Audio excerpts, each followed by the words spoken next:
Somebody will get very famous, somebody will get a job somewhere, somebody will take masters, somebody will get married, somebody will have his second children, somebody will get divorced, somebody will die, somebody will move somewhere. And I was just sitting here thinking like, when's my turn? Halo kawan Warehouse, selamat datang di Warehouse Talks bersama Kak Ray Syabir. Kenalin aku Kirana. Dan aku Tami, yang hari ini akan memandu WH Talks hari ini. Semoga bermanfaat ya, happy watching. Sebelum kita mulai ke pertanyaan utamanya nih Kak, kakak boleh nggak kenalin diri dulu? Kakak dari jurusan apa, angkatan berapa di Unpar? Halo, gue Ray Syabir, gue lulusan Unpar angkatan 2011, jurusan arsitektur. Kakak pertama kali nyadar ketertarikan kakak dengan modeling atau bahkan sekarang jadi penulis nih Kak. Apa itu baru sadar setelah kakak kuliah, makanya kakak sempat kuliah dulu di Arsi Unpar atau memang kakak sebelumnya emang tertarik dengan bidang-bidang itu? Sebelumnya kalau ketertarikan sih udah ada ya, tapi lebih kayak sebagai penikmat.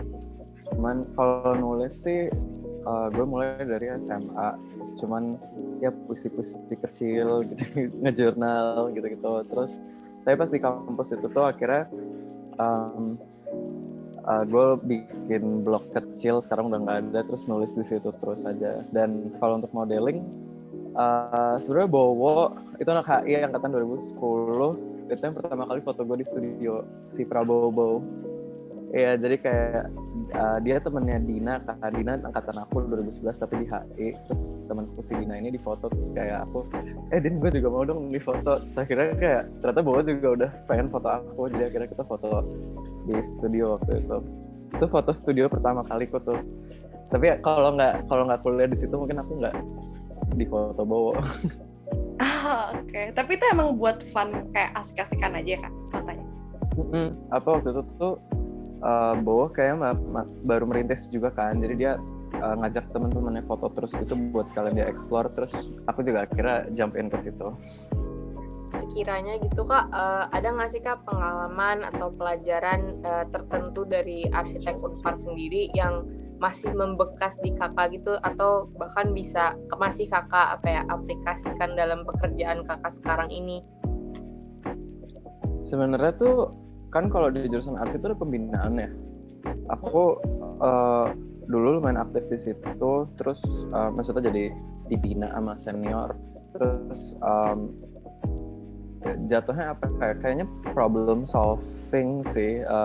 Soalnya di jurusan arsitektur juga gitu kan, kayak ngedesain tuh sebenarnya nyelesain masalah, tapi biasanya saat kita nyelesain masalah satu ada masalah baru yang muncul gitu, karena ininya diubah yang ini berubah lagi gitu-gitu. Jadi itu conceptually secara garis besar sampai sekarang kebawa sih, apalagi pas pembinaan itu tuh ngebantu banget pas skripsi. Dan sekarang kayak kalau gue lagi ngerjain project apa-apa tuh oke, tujuannya apa, terus inget tujuan itu, jadi setiap step yang diambil tuh ke arah situ. Dan ya latar belakangnya apa, nanti metodenya ada abstraksi dulu, apa sih tuh ada abstraksi, metafora gitu-gitu itu jadi tools. Terus jadi kayak recognizing what can be a tool and what can be the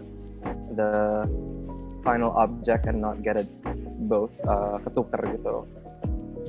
Sama kalau di RC sih yang paling penting tuh konteks sih, sadar konteks. Karena dulu dosen yang bilang kalau misalnya bangunan lo diangkat terus dipindahin ke tanah lain atau ke site lain terus masih bisa, berarti bangunan lo salah, karena bangunan lo tidak menyikapi tapak atau tidak didesain khusus tanah itu, which makes sense kan when you like switch it up, berarti your grounds wasn't really like firm. Ini aku baca nih dari sebuah interview kakak itu ada juga ide nulis kakak dan akhirnya menerbitkan buku itu kakak dimulai saat postgraduate blues. Nah, kiranya boleh nggak sih Kak diceritain dulu gimana perjalanannya kakak sampai berada di titik ini? Yeah, but a part of it, I think, with the privilege that I have in doing that, a part of it is because I'm not ready to see what's out there. I did try it. I interned there. But then it's also seeing my friends who's had this childlike joy in doing architecture that I feel, oh, that's not me, you know? Oh, they're at their spot. They're doing their home. This is not where I'm supposed to be. Even though I have a great appreciation for the craft. So I was thinking like, anak-anak baru lulus until late 20s ngapain sih, and then I put it in the book. And then I think there's this writer who said, because you have these anxieties in your life and this problem in your life, you try to write it, and then if you solve it in the book, you're hoping to solve it in real life. Which there is a part of it. I think my book always points to what I need to focus in my life, kind of, because I started out in an honest place. I write for myself, I write based on what I need. So I'll do it in service of the work, and then the work will tell me like, no, this is what you need to focus on, and this is what ticks you off or will become a highlight in your life that you need to work on. And with public feelings, I think the anxiety disappears because I was participating in life. I was meeting more people, I was doing more projects, I was doing brunches, I was going out around town, and the anxiety starts to disappear bits by bits. Kayak, oh, growing up is not that bad, you know. Nanti pas lulus, sumpah, there's no like benang merah lagi gitu loh, kayak nggak peduli. Kan kalau dulu kan kayak nggak peduli lo anaknya siapa, nggak peduli lo diselingkuhin, nggak peduli lo lagi bokeh, lo tetap harus submit skripsinya. Tetap ada benang merah itu kan. Tapi kayak once you graduate, there's not really that anymore, and really shows how people are different, and you kind of become more focused on yourself aja. Aku kepo juga nih Kak. Kan kemarin Kakak photoshoot gitu. Sementara Kakak juga katanya lagi mau nyelesain, maksudnya lagi ongoing bikin buku ketiga. Kakak gimana sih cara ngejuggle bidang seni itu dan pekerjaan Kakak sendiri?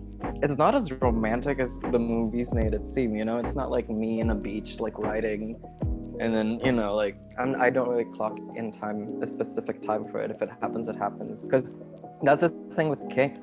I would be writing like 10 different things in 2 weeks, and then a month of nothing, you know. And then I look back at the notes, and then like, oh, this is really good. I can try to plan it and make a whole body of work based on it. But then it doesn't really work all the time.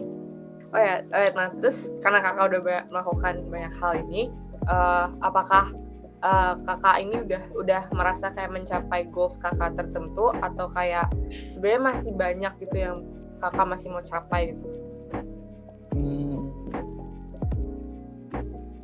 Ada aja sih kayak different projects that I'm interested in taking part of. Cuman I don't necessarily work with a end goal in mind. I just try